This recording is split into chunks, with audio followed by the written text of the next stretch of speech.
Boa noite a todos, graça e paz. Eu sou Lucas, pastor da Igreja Cristã Evangélica do Jardim Cruzeiro do Sul. É um prazer ter este momento para compartilhar a palavra do Senhor. Deixo o convite para participar conosco nesta próxima hora, para meditarmos juntos na palavra do Senhor. Hoje daremos início ao livro de Esther, um dos livros históricos.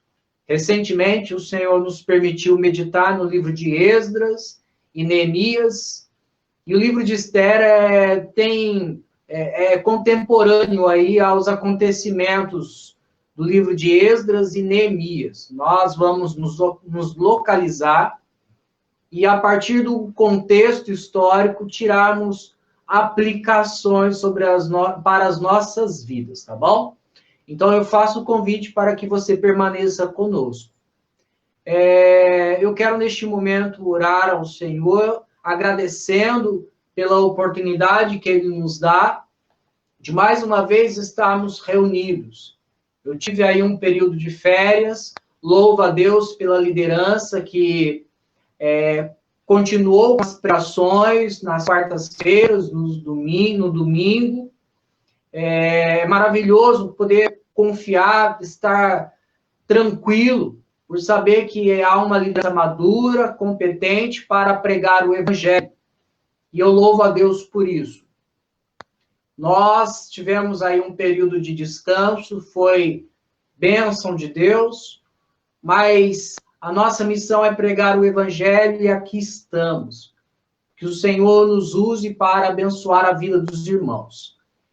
Vamos fechar os nossos olhos, porque sabemos que não é o homem, mas sim é o Espírito Santo que nos dá o entendimento por meio da tua palavra, produzindo crescimento em nossas vidas. Então é necessário que o Espírito Santo, através de mim, fale aos irmãos, e também é por meio do Espírito Santo que os irmãos tenham a compreensão da palavra do Senhor. Vamos orar? Senhor, nosso Deus e amado Pai, damos graças por mais uma noite, o Senhor nos permitir, nos reunirmos para meditarmos na palavra do Senhor. Reconhecemos que somos incompetentes, tanto na transmissão quanto na compreensão, mas ao mesmo tempo te louvamos porque em nós habita o teu Espírito, que nos auxilia a conhecer e compreender a tua vontade. Pedimos ao Senhor, no nome de Jesus, que o tempo que passarmos aqui tenha um único propósito: glorificar e exaltar o teu nome. Oramos, ó Deus, também para que haja edificação nos lares, fortalecimento pessoal, que a tua igreja, ó Deus, cresça na graça e no conhecimento do Senhor, para cumprirmos, ó Deus, os propósitos que o Senhor designou a cada um de nós. Fazer o nome de Cristo conhecido. E isto através do nosso testemunho, do bom exemplo que nós devemos dar neste mundo carente de luz, e nós sabemos que nós temos a responsabilidade de resplandecer a luz de Cristo. Por isso pedimos ao Senhor, ó Deus, no nome de Jesus Cristo, que opere maravilhas em nosso meio, transformando o nosso caráter, a imagem do nosso Senhor e Salvador Jesus Cristo. É assim que oramos, gratos, no nome de Jesus. Amém. Quero passar neste momento para a equipe de cânticos. Logo após a equipe de cânticos, teremos o nosso momento de devocional na palavra do Senhor.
Pois bem, irmãos, vamos então iniciar o nosso momento de devocional.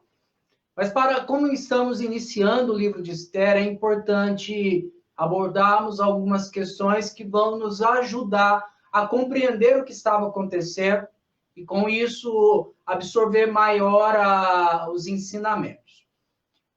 Apenas algumas curiosidades.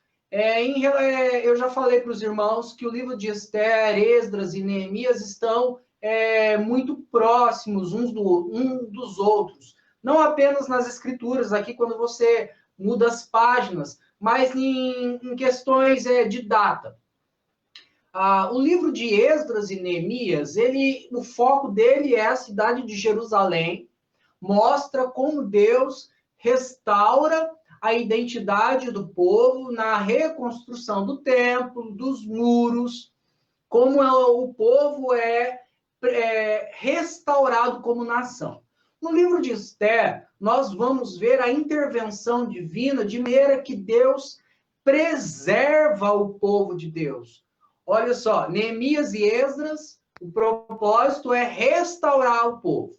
No livro de Esther, nós veremos como Deus preserva o seu povo diante de grandes desafios que eles encontrarão no Império Babilônico, ali naquele contexto, tá bom? Outra coisa que é interessante, o livro de Esdras e Neemias, constantemente nós vemos orações dirigidas a Deus, a menção ao nome de Deus. Isso não é explícito no livro de Esther. Alguns até questionam a importância de Esther, do livro de Esther estar fazer parte das Escrituras, porque não menciona de maneira clara o nome de Deus. Mas nós veremos que, ao longo da história de Esther, Deus está de maneira sobrenatural e poderosa intervindo nos acontecimentos, de maneira que o seu povo seja preservado, bom? Demonstrando aí Deus a fidelidade à sua aliança para com o seu povo, tá bom? O livro de Esther, como eu disse, ele trata da fidelidade de Deus à sua aliança na preservação do seu povo. E ao longo da nossa caminhada no livro de Esther, nós faremos um paralelo de como Deus também honra a sua aliança em Cristo Jesus, preservando a vida do cristão.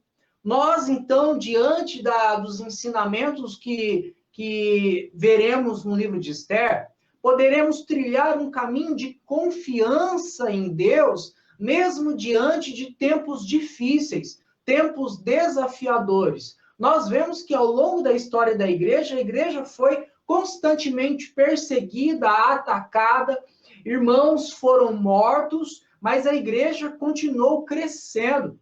Isso porque Deus, com sua graça e misericórdia, preservou a sua igreja, porque ele está honrando a aliança feita em Cristo Jesus, a nova aliança, a aliança no sangue de Cristo. E esta fidelidade de Deus com a aliança que ele fez em Cristo Jesus, faz com que nós, mesmo em momentos difíceis ao longo da nossa vida, até mesmo diante da morte, venhamos a permanecer confiantes em Deus, porque ele não vai falhar conosco, com as suas promessas, tá bom? E o tema central desta noite, embora o objetivo do livro seja nos encorajarmos a viver uma vida de confiança, mesmo diante de tudo à nossa volta dizer ao contrário, mas o tema desta noite, para iniciarmos o livro de Esther, é honrar a Deus. Como nós podemos manter confiantes em Deus em tempos difíceis, honrando a Deus. Este é o pontapé inicial que nós precisamos, e a partir deste ponto nós iremos construir, se o Senhor nos permitir, este caminho de confiança ao Senhor, tá bom? Para a gente entender um pouco o contexto histórico de Esther. Isso é muito importante e eu peço que os irmãos tenham aí um pouco de paciência, tá bom? Vamos abordar o que está acontecendo. O livro Nabucodonosor, ele foi o rei da Babilônia que levou cativo o povo judeu lá para a Babilônia. E um desses foram levados cativos, um desses príncipes lá dos judeus, era Daniel. Então, só para os irmãos irem se localizando aí na história. O povo é levado cativo para a Babilônia por Nabucodonosor. Daniel faz parte dessa leva, tá bom? Após Nabucodonosor, surge o rei Ciro. O rei Ciro, ele se tornou amigo de Daniel. Daniel já não é mais jovem, Daniel já é aí uma pessoa de idade. Neste contexto que Daniel é jogado na cova dos leões, os irmãos conhecem a história de que Ciro passa a noite toda agoniado, preocupado com Daniel, porque ele havia dado um decreto e ele, como rei, não poderia voltar atrás. E Daniel é lançado na cova dos leões. E Ciro corre lá no outro dia de manhãzinha para saber de Daniel, e Daniel fala: salve, rei, eu estou bem, o meu Deus me preservou. Nós percebemos que nesse contexto aí de Ciro, Ciro já está um pouco mais amigável com o povo judeu. E é nesse contexto que alguns irmãos, alguns judeus, sob a liderança de Zorobabel, um judeu, retornam para Jerusalém, por decreto de Ciro, retornam para Jerusalém com a proposta de reconstruir a cidade, a começar pelo templo, tá bom? Então, Ciro envia Zorobabel junto com uma comitiva lá para a reconstrução do templo. Após Ciro, surge um outro rei, que é Dário. E é pelo decreto de Dário que, neste contexto de Dário, Dário está reinando, o templo é parado, o templo, o povo de Israel, os judeus, eles param de reconstruir o templo. E neste contexto surge Ageu profetizando, Zacarias profetizando. Então, e sob o governo de Dário, Dário favorece o povo de Israel, o povo dos judeus, para que eles concluam o templo, tá bom? Ageu exortou o povo, houve o favor do rei Dário, e eles então concluem o templo. Após a conclusão do templo, após 70 anos, que vai chegar Neemias para retomar a reconstrução do templo, tá bom?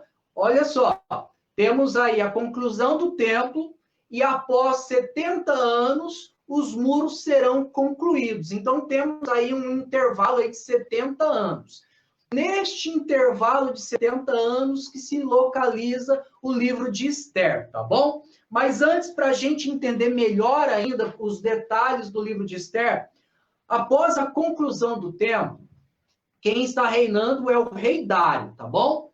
25 anos, mais ou menos, após o templo ser concluído, Dário, ele deseja conquistar a Grécia, tá bom? E ele, então, vai contra os gregos e é derrotado.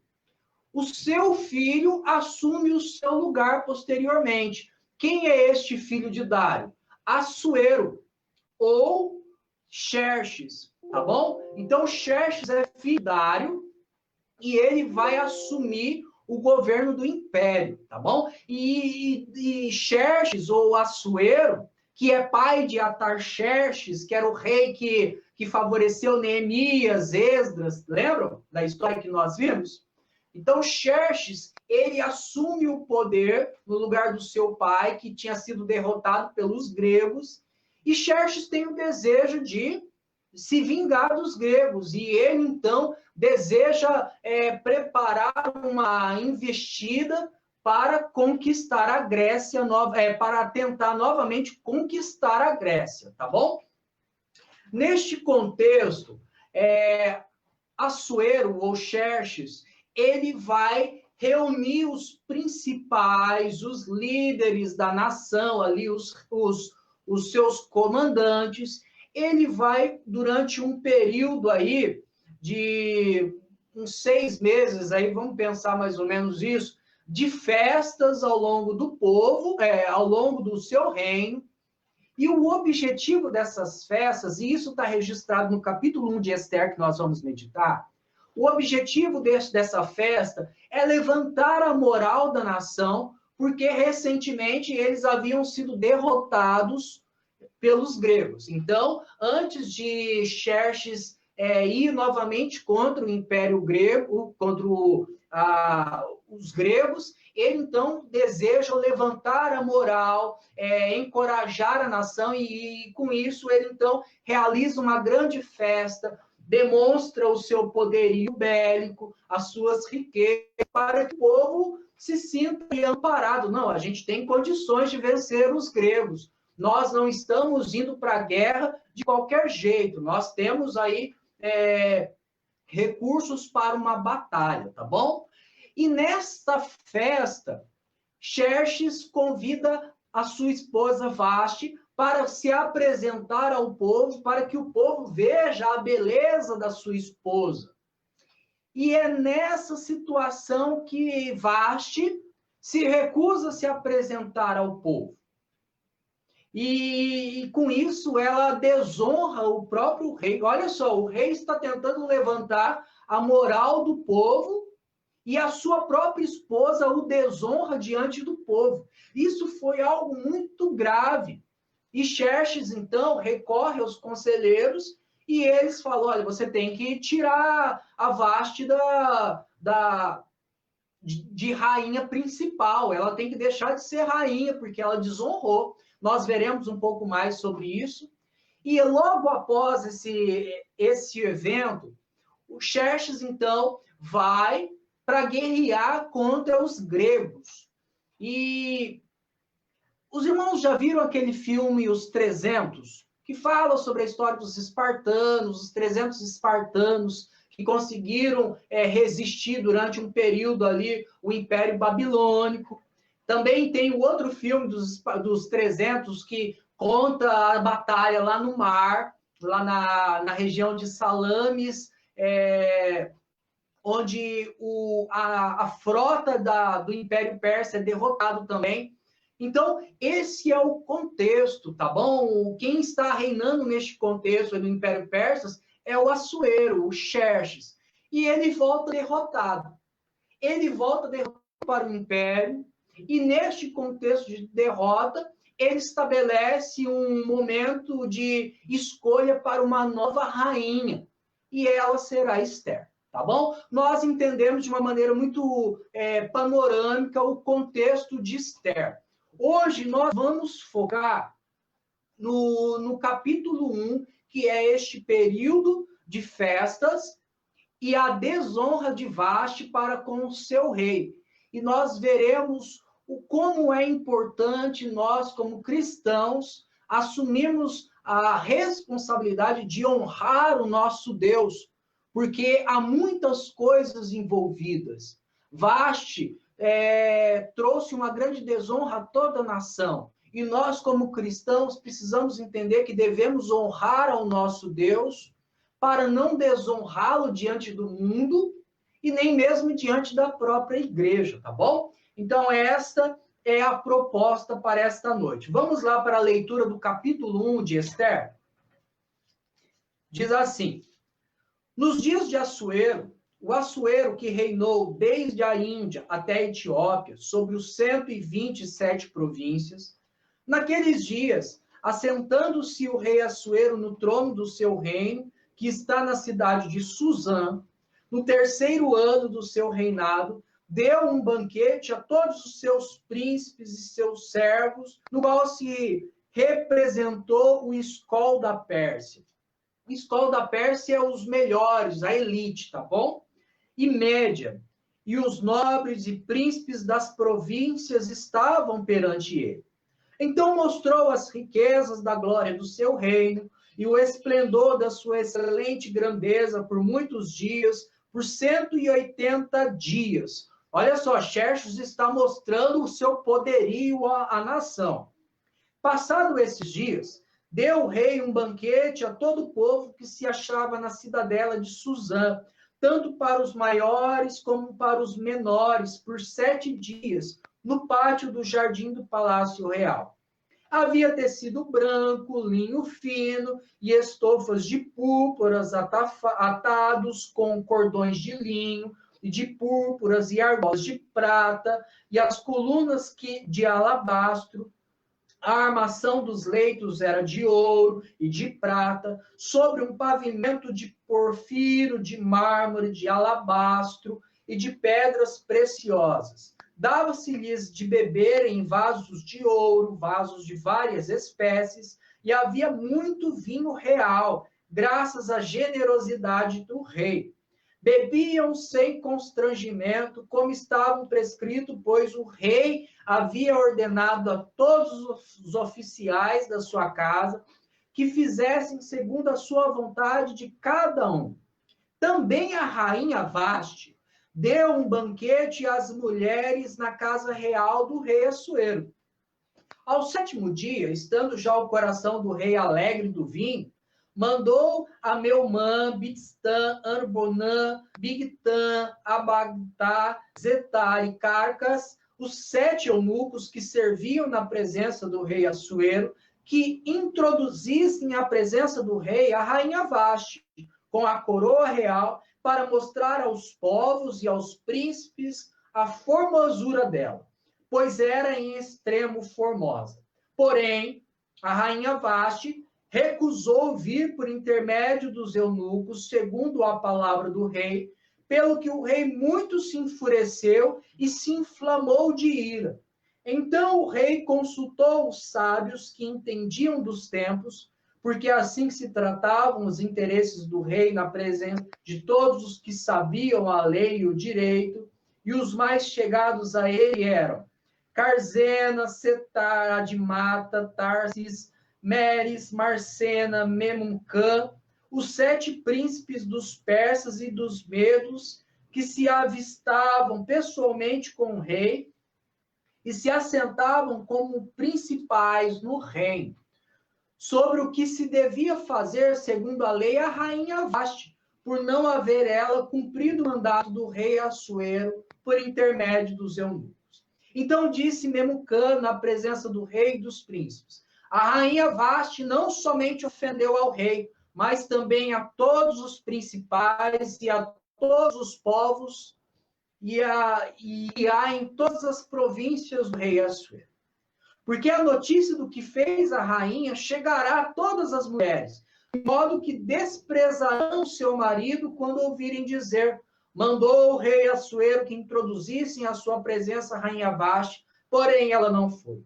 Hoje mesmo, as princesas da Pérsia e da Média, ao ouvirem o que fez a rainha, dirão o mesmo a todos os príncipes do rei, e haverá daí muito desprezo e indignação. Se bem parecer ao rei, promulgue de sua parte um dito real e que se inscreva nas leis dos persas e dos medos, e não se revogue, que Vaste não entre jamais na presença do rei Assuero, e o rei dê o reino dela a outra que seja melhor do que ela. Quando for ouvido o mandado que o rei decretar em todo o seu reino vasto que é, todas as mulheres darão honra ao seu marido, tanto ao mais importante quanto ao menos importante. O conselho pareceu bem ao rei como aos príncipes, e fez o rei segundo a palavra de Memucã. Então enviou cartas a todas as províncias do rei, a cada província segundo o seu modo de escrever, e a cada povo segundo a sua língua, que cada homem fosse senhor em sua casa, e que se falasse a língua do seu povo. Vamos, então, recapitular aquilo que nós lemos. Um período de festa para levantar a moral da nação. Vaste desonra o rei perante a nação. Então, um rei que está tentando levantar a moral do povo é desonrado perante o povo, toda a nação vai ficar fragilizada e abalada. Outra situação também, e alguns conselheiros dizem isso ao rei, eu falo: rei, você tem que trocar de rainha, porque se você deixar a rainha fazer o que ela bem entende, as outras princesas, as esposas dos homens ao longo do reino, também vão olhar para os seus maridos e vão desonrá-los, dizendo: ih, meu marido também não é autoridade em casa. Se a própria rainha, se o próprio rei não tem autoridade com a sua rainha, por que eu vou ter que honrar o meu marido? Por que eu vou ter que ser submissa ao meu marido? Então, esse conselheiro chega para o rei e fala: olha, rei, o senhor tem que dar um jeito, o senhor tem que fazer com que as mulheres temam ao desonrar o seu esposo. Então, o rei fala: olha, por decreto, a rainha Vaste vai ser proibida de entrar na minha presença e desfrutar daquilo que ela tinha antes. E com isso, as mulheres, então, ficariam temerosas em desonrar os seus maridos. E vemos aí no versículo 22 que o decreto fazia com que cada homem fosse senhor de sua casa. Não é que os homens não fossem, mas o decreto fazia com que isso fosse cada vez mais latente, cada vez mais reafirmado para valorizar aí a virilidade dos homens, porque o rei estava preparando o império para uma batalha, tá bom? Então os homens tinham que se sentir viris ali, a começar pelo decreto do rei, dizendo que eles podiam mandar na sua casa, assim, as mulheres não poderiam de maneira alguma desonrar o seu esposo, tá bom?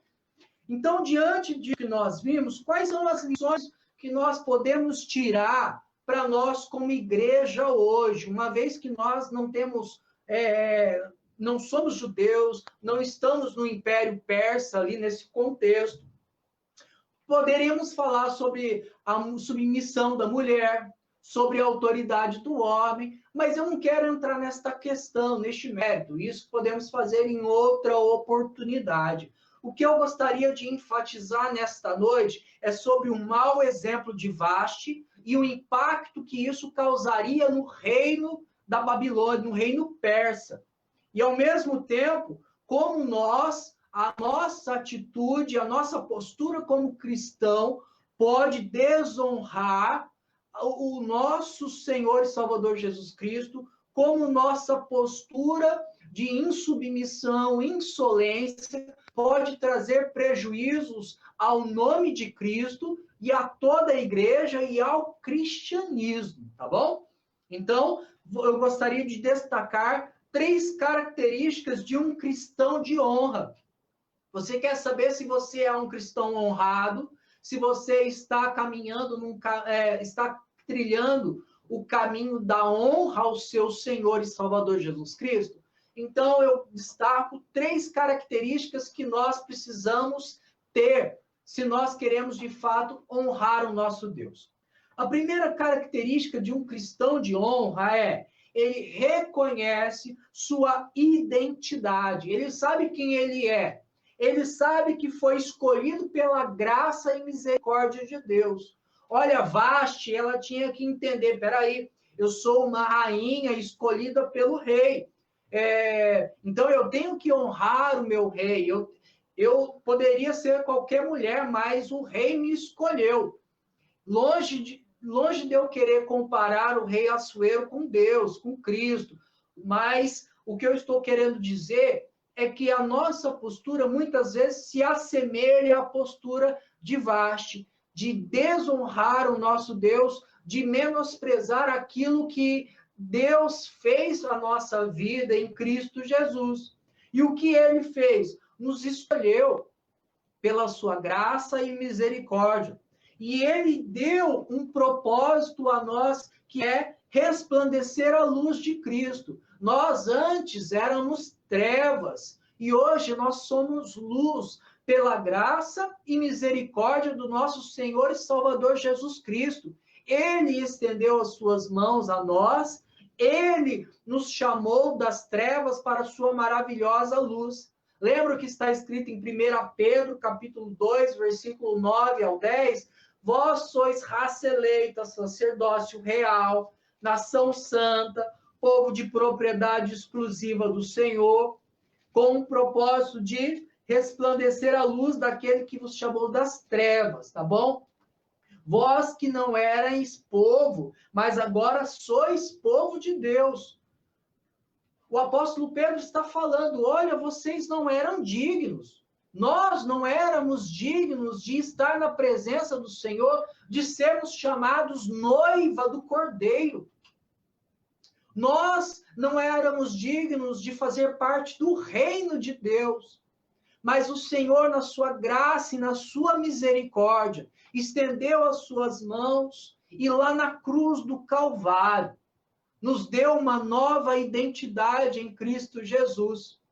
Hoje eu sou o que sou, e eu digo sou o que sou no que diz respeito a salvo, a cidadão celestial, não pelos meus méritos, não pela minha capacidade e competência, mas pela graça do Senhor, por sua misericórdia, pelo seu amor manifesto em Cristo Jesus. Não porque eu posso, mas porque Deus estabeleceu um propósito para a minha vida segundo a sua perfeita vontade. Nós fomos chamados, nós temos hoje um novo nome, um nome de cristão. Nós somos seguidores de Cristo. Não, o que eu era antes, um pecador incompetente, incapaz de sair da escravidão do pecado. Hoje, eu ainda sou pecador, mas não mais escravo do pecado. Em Cristo Jesus, por meio do Espírito Santo, através das Escrituras, eu tenho condições de me livrar da presença do pecado de maneira progressiva. Embora eu saiba que de uma maneira plena e perfeita, isso se dará lá no céu. Mas eu tenho condições de crescer e lutar contra o pecado, porque o Senhor me deu uma nova oportunidade, uma nova vida. Eu nasci de novo em Cristo Jesus. Muitos estão menosprezando o que eles receberam em Cristo Jesus.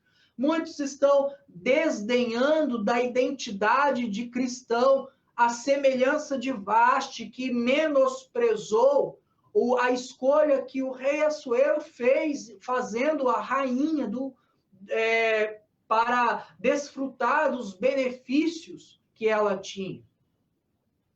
Nós precisamos entender, lembrar, reconhecer a nossa identidade em Cristo Jesus. Se nós, de fato, queremos construir uma vida de confiança a Deus, mesmo diante de dias difíceis e duros como nós estamos vivendo, e como nós vemos ao longo da história da igreja, nós precisamos honrar a Deus. E nós honramos a Deus reconhecendo quem nós somos em Cristo Jesus, a nossa identidade em Cristo Jesus, tá bom? Segunda característica de um cristão que honra a Deus, que honra a Cristo, ele assume o seu propósito.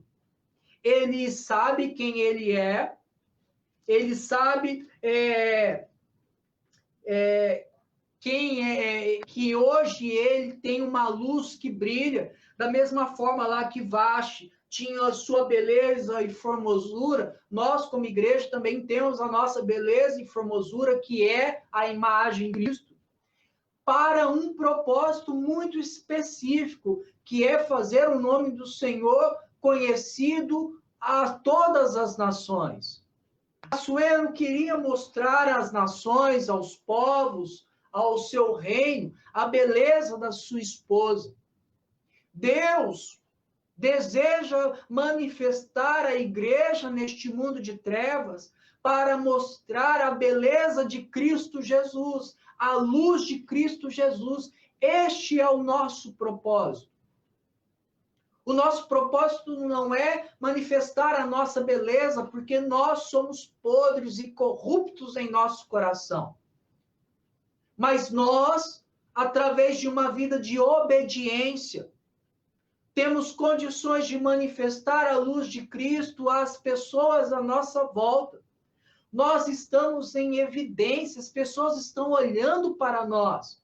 E nós temos que honrar a missão que recebemos. Vemos lá no versículo 9, que a rainha Vaste, ela exercia a influência às outras rainhas, às outras mulheres do harém do rei. Ela era a principal.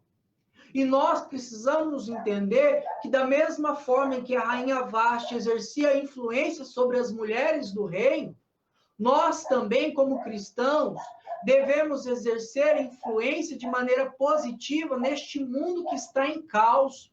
Nós temos que fazer a luz de Cristo brilhar. Somos observados constantemente pelo mundo. Os irmãos à nossa volta olham a nossa conduta. Os nossos filhos observam a nossa vida. Nós somos seguidos. Hoje está em alta, né? As pessoas seguem uns aos outros lá no Instagram. Recentemente eu fiz um Instagram porque tinha algumas palestras que eu queria assistir, participar, e era necessário ter Instagram, e eu relutava, às vezes usava o Instagram da Suelen e tal, mas eu falei, não, eu vou criar um Instagram, que daí assim eu tenho acesso a algumas palestras. E às vezes vem alguma notificação lá que alguém está me seguindo, vem notificações para que eu siga alguém. E isso está em moda hoje, as pessoas estão seguindo, sendo seguidas. E eu me pergunto, e eu fiz essa mesma pergunta para mim: as pessoas estão me seguindo como cristão? As pessoas estão olhando para mim e tendo um bom exemplo a qual elas devem seguir? Que tipo de exemplo eu estou dando? Que tipo de seguidores estão observando a minha vida? Eu estou trazendo seguidores para mim de uma maneira corrupta? Ou eu estou levando seguidores a Cristo através do meu bom exemplo, através da minha conduta de obediência? Não se engane, as pessoas estão te observando. O mercado que você vai, a igreja que você frequenta, no meio familiar, os seus vizinhos, por onde você vai, as pessoas te observam. E o que elas estão vendo? Que tipo de testemunho você tem dado? Você tem cumprido o seu propósito? Qual é esse propósito? Obedecer a Deus para que o nome do Senhor seja glorificado e exaltado. Saiba que você exerce influência. Você está influenciando constantemente as pessoas à sua volta. Como eu disse, você influencia sua esposa, o seu esposo, os seus filhos, os seus amigos. O mundo vai te criticar. Mas pelo que o mundo vai te criticar? Com razão? O próprio apóstolo Pedro fala, olha, deixem que fale mal de vocês, desde que, se vocês estiverem fazendo a coisa certa. Se vocês forem malditos, mal falados, por fazerem a coisa errada, vocês estão errados. Mas se é pela fidelidade a Deus que o mundo te critica, que assim seja. Permaneça firme na posição que o Senhor te colocou. Lá em 1 Coríntios, 2 Coríntios, o apóstolo Paulo fala que nós somos a fragrância de Cristo, tanto para os que se perdem, quanto para os que são salvos. 2 Coríntios, capítulo 2, versículo 14 e 16, que diz assim: graças, porém, a Deus que em Cristo sempre nos conduz em triunfo e por meio de nós manifesta em todo lugar a fragrância do seu conhecimento.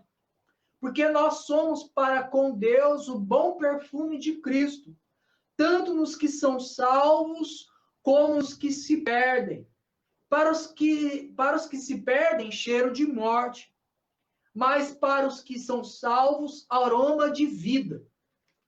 Aí eu faço novamente a pergunta para você: que tipo de fragrância você está exalando? O que as pessoas estão sentindo quando chegam perto de você? A fragrância de Cristo, independente de ser para a condenação deles mesmos? Ou estão cheirando a podridão do teu pecado que cada dia mais cresce? Percebe como isso tem um impacto direto? Nós vemos lá no versículo 17, 18 de Esther, do capítulo 1, porque a notícia do que fez a rainha chegará a todas as mulheres, de modo que elas desprezarão os seus maridos. O exemplo de Vaste iria influenciar outras mulheres a desonrarem os seus maridos também. E quantas vezes a nossa conduta em desobediência a Deus estimulará outros também a desobedecerem a Deus, a viverem um caminho que desagrada a Deus, a permanecerem em seus pecados e não reconhecerem que são carentes da graça de Deus. Pelo fato de não verem mudança na tua vida, tampouco desejarão mudança em suas próprias. Mas quando nós, em obediência, exalamos o bom perfume de Cristo, a fragrância de Cristo, isso choca as pessoas, isso traz impacto à vida das pessoas. Seja para a condenação delas, ou seja para a salvação delas. Mas nós precisamos entender que nós temos um propósito e precisamos assumir este propósito, porque o Senhor nos faz influenciadores. Vivemos um mundo onde todos querem ser influenciadores no mundo digital. Querem ser lá no YouTube, influenciar as pessoas para isso e para aquilo. Mas eu lhe pergunto o quanto nós temos influenciado as pessoas a conhecerem a Cristo verdadeiramente.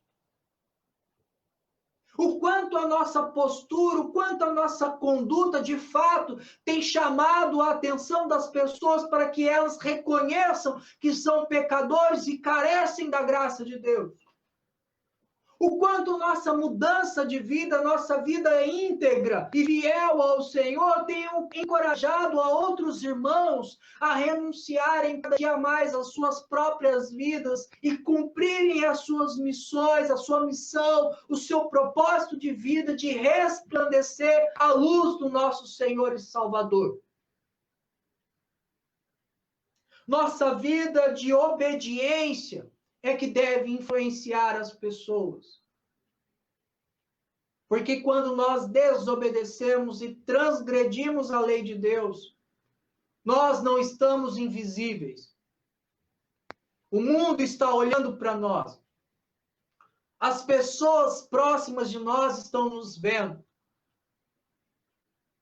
A nossa família está vendo, a igreja está vendo.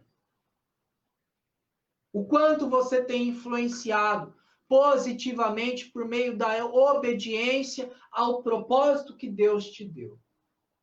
Vamos agora à terceira característica de um cristão que honra a Deus. Tem consciência da seriedade do que ele é, do propósito que ele tem. Ele não trata de maneira leviana o seu chamado. Ele não trata de maneira insolente a vida cristã. Ele não se apresenta diante de Deus em insubordinação. Ele sabe que a vida cristã precisa ser levada de maneira séria, ele tem responsabilidade que precisa cumprir, porque se ele transgride, porque se ele se recusa a cumprir as suas obrigações, ele está desonrando a Cristo.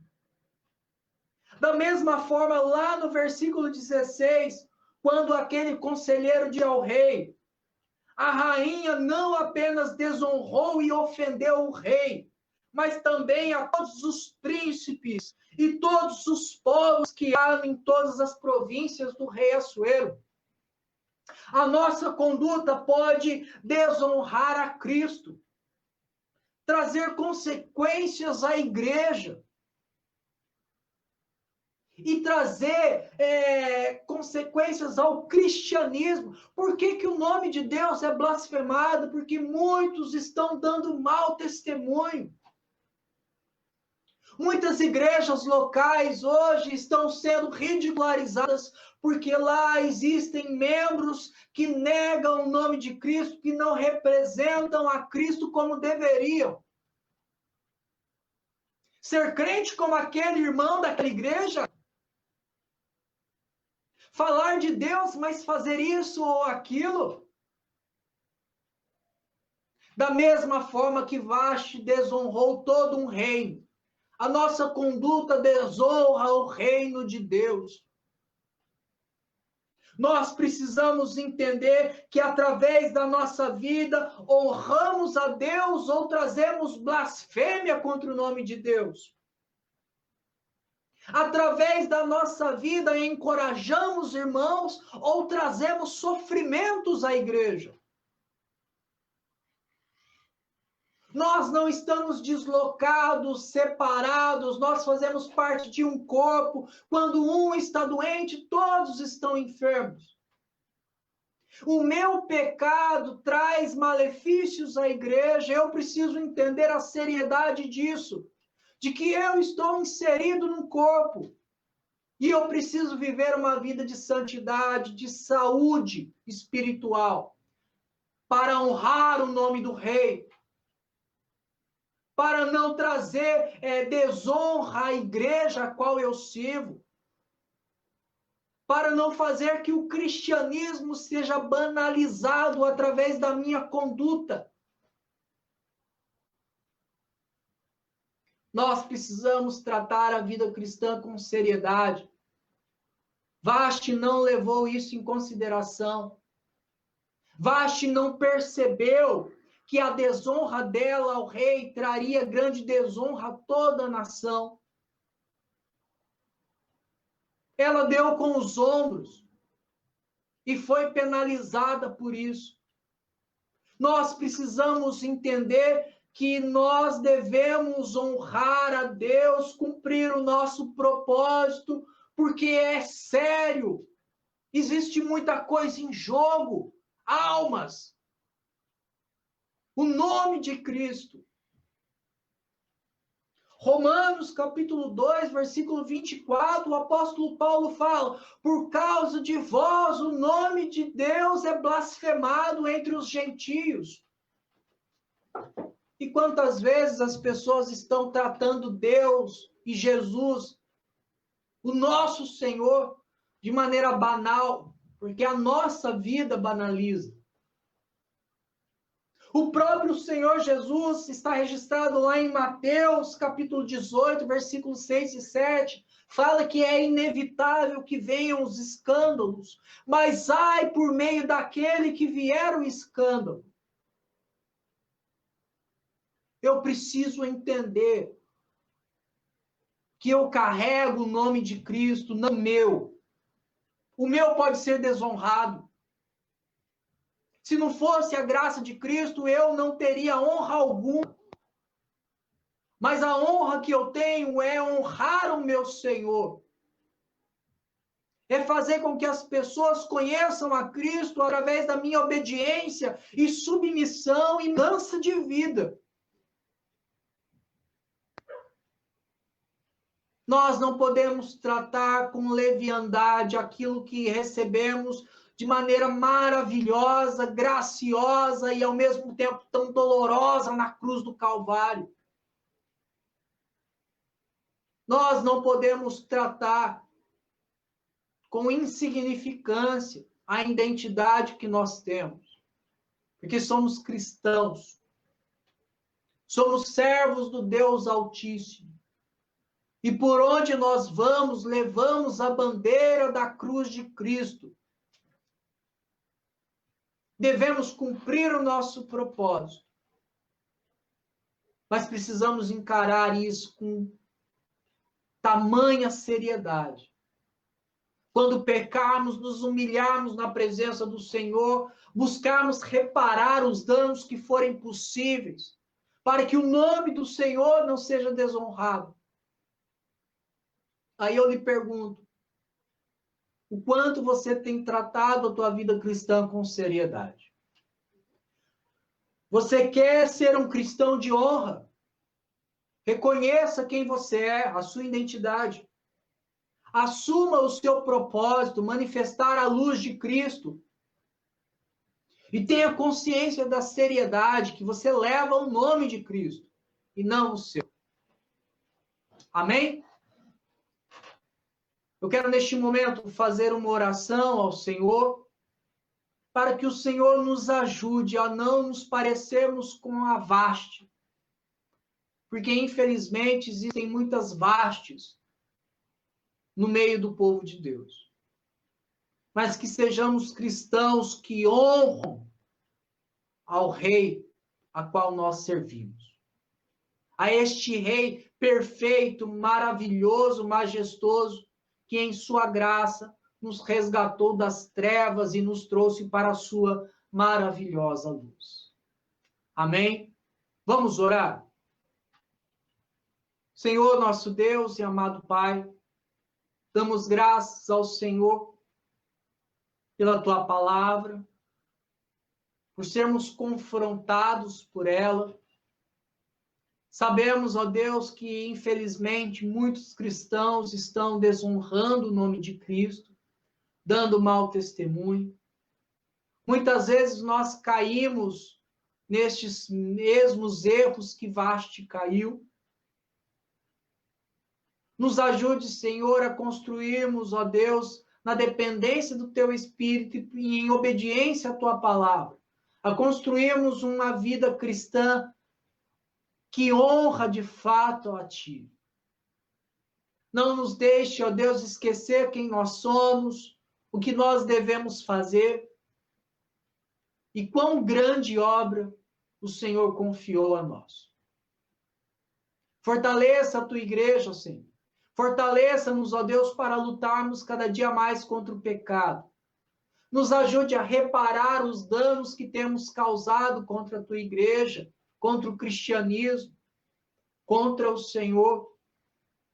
Nos ajude, Senhor, a viver uma vida íntegra na tua presença, de maneira que o teu nome seja glorificado e exaltado, ainda que seja para a condenação ou salvação das pessoas, que nós venhamos a resplandecer a luz de Cristo, que nós venhamos, ó Deus, manifestar o aroma de Cristo Jesus por onde nós formos. Que venhamos assumir de fato, cada dia mais com seriedade, a missão que o Senhor nos deu, para a honra e glória do teu nome. É assim que oramos, gratos, no nome santo de Jesus. Amém. Irmãos, eu quero encerrar esta devocional lendo a palavra do Senhor que diz: ora, o Deus da paz que tornou a trazer dentre os mortos a Jesus, o nosso Senhor, o grande pastor das ovelhas, pelo sangue da eterna aliança, vos aperfeiçoe em todo bem para cumprirdes a sua vontade, operando em vós o que é agradável diante dele. Por Jesus Cristo, a quem seja a glória, para todos sempre. Amém.